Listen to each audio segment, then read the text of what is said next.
door.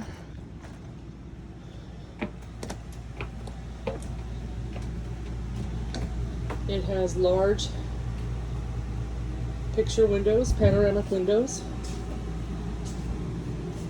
a nice U dinette sitting area,